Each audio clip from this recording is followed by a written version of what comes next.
Microsoft Excel open होने के बाद उसका इंटरफेस कुछ इस तरह से दिखाई देता है। सबसे ऊपर नजर आने वाली ये पट्टी टाइटल बार कहलाती है। टाइटल बार पर आपको वो नाम नजर आता है जिस नाम से आप अपनी माइक्रोसॉफ्ट एक्सेल की फाइल को सेव करते हैं। जैसा कि यहाँ पर बुक 1 नाम लिखा हुआ नजर आ रहा है, ये एक माइक्रोसॉफ्ट एक्सेल की तरफ से बाय डिफॉल्ट नाम दिया होता है। आप इस नाम को तब्दील करके जो भी नया नाम अपनी फाइल को देंगे वो यहाँ पर नजर आएगा। जैसे मैं यहाँ पर अपनी इस एक्सेल फाइल को एक नया नाम देता हूँ। नाम सेव करने के लिए यहाँ पर सेव पर क्लिक करता हूँ और डेस्टिनेशन में डेस्कटॉप ले लेता हूँ और यहाँ पर अपनी फाइल का नाम लिख देता हूँ आसिम अली और सेव पर क्लिक करता हूँ।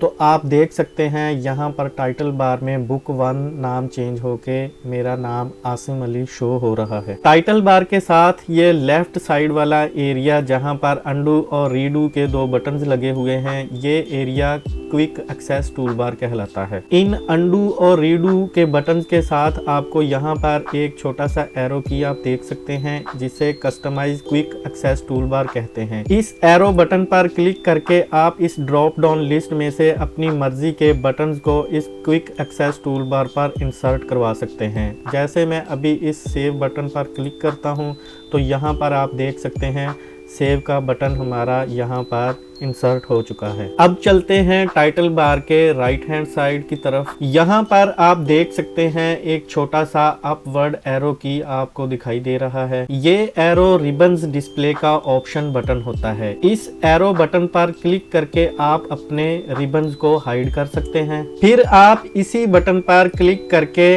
अगर आप चाहें तो अकेले टैब्स को यहाँ पर शो ऑफ करवा सकते हैं या फिर इसी बटन पर क्लिक करके टैब्स और कमांड्स दोनों को ही दोबारा वापस लेके आ सकते हैं। और इस एरो बटन के साथ आप देख सकते हैं आता है मिनिमाइज बटन। इस पर क्लिक करके आप अपनी विंडो स्क्रीन को हाइड कर सकते हैं। यहाँ पर क्लिक करके दोबारा अनहाइड कर सकते हैं। मिनिमाइज बटन के साथ वाला बटन रिस्टोर डाउन बटन कहलाता है। इस पर क्लिक करके आप अपनी विंडो स्क्रीन को छोटा कर सकते हैं और इस मैक्सिमाइज बटन पर क्लिक करके दोबारा बड़ा कर सकते हैं। और इसके साथ आता है क्लोज का बटन जिसकी मदद से आप अपनी माइक्रोसॉफ्ट एक्सेल के प्रोग्राम को क्लोज कर सकते हैं। क्लोज बटन के बाद टाइटल बार के नीचे ये वाला एरिया कहलाता है मेन्यू बार। इस मेन्यू बार पर मुख्तलिफ किस्म के टैब्स बने होते हैं, जैसा कि पहला है होम का टैब, दूसरा इंसर्ट टैब, तीसरा पेज लेआउट टैब, इसी तरह बाकी और टैब्स भी आप यहाँ पर देख सकते हैं। हर टैब की फर्दर डिटेल यहाँ रिबन्स बार पर दिखाई देती है, इसलिए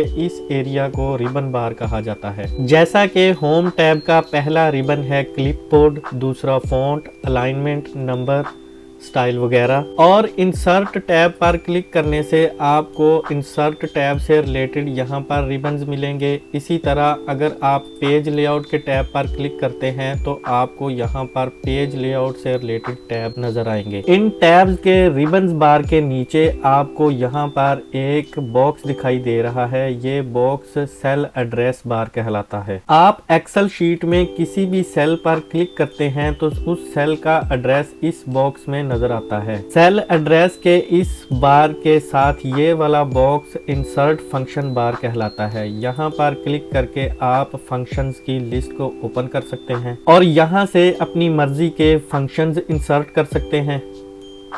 इंसर्ट फंक्शन के बाद ये वाला एरिया फार्मूला बार कहलाता है। आप जब कभी भी माइक्रोसॉफ्ट एक्सेल के किसी भी सेल पर फार्मूला या फंक्शन अप्लाई करते हैं तो वो फार्मूला या फंक्शन यहाँ पर फार्मूला बार में दिखाई देता है। फार्मूला बार के नीचे ये वाली पट्टी जहाँ ABCD लिखा हुआ है ये कॉलम बार कहलाती है और ये वाली पट्टी जहाँ 1 2 3 लिखा हुआ है ये रोज बार कहलाती है। और माइक्रोसॉफ्ट का ये वाला एरिया एक्सेल शीट कहलाता है। इस एक्सेल शीट में ऊपर से नीचे की जानब लगी हुई वर्टिकल लाइंस कॉलम्स कहलाते हैं और लेफ्ट टू राइट हॉरिजॉन्टल लगी हुई लाइनों को रोज कहा जाता है। इस तरह इस एक्सेल शीट वाले एरिया में कॉलम्स और रोज के मिलने से सेल्स जनरेट होते हैं और ये सेल्स ही माइक्रोसॉफ्ट एक्सेल की वो खास जगह है जहां पर हम अपने डाटा को कंप्यूट करते हैं। माइक्रोसॉफ्ट एक्सेल की एक शीट में 16,300 384 कॉलम्स होते हैं और 10,48,576 रोज होती हैं। अगर हम कॉलम्स और रोज को आपस में मल्टीप्लाई करें तो हमारे पास जो सेल्स आते हैं वो हैं 17,17,68,69,184। एक्सेल शीट के बाद ये वाला एरिया शीट बार कहलाता है, जहां पर बाय डिफॉल्ट शीट 1 के नाम से एक शीट खुली हुई मिलती है और इस शीट 1 के साथ ही इस प्लस वाले बटन पर क्लिक करके आप और भी शीट्स को इंसर्ट कर सकते हैं। इस तरह आप इस प्लस के निशान पर क्लिक करते हुए इस वर्कबुक में 255 शीट्स और ऐड कर सकते हैं। शीट बार्स के साथ ही राइट हैंड साइड पर आपको 2 पट्टियां दिखाई देती हैं। ये पट्टियां स्क्रॉल बार्स कहलाती हैं। इन स्क्रॉल बार्स की मदद से आप अपनी शीट को लेफ्ट राइट या अप डाउन स्क्रॉल करवा सकते हैं। इन दोनों स्क्रॉल बार्स के नीचे यहाँ पर एक जूम बार मिलती है जो बाय डिफॉल्ट 100% पर सेट होती है।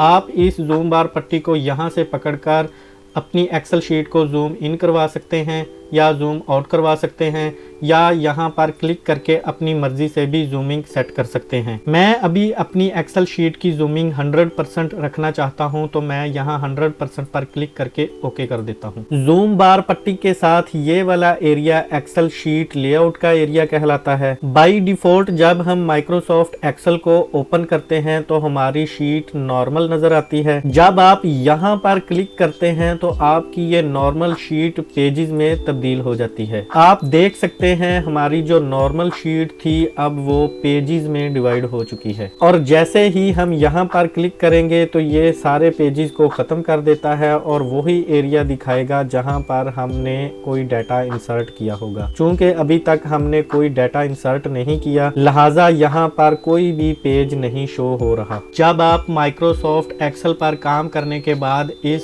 फाइल को किसी नाम से सेव करते हैं तो इस सेव शुदा फोल्डर को वर्कबुक कहा जाता है। जैसा कि माइक्रोसॉफ्ट एक्सेल की ये वाली फाइल को हमने शुरू में आसम अली के नाम से अपने डेस्कटॉप पर सेव किया था तो डेस्कटॉप पर पड़े इस नाम के फोल्डर को हम आसम अली वर्कबुक कहेंगे।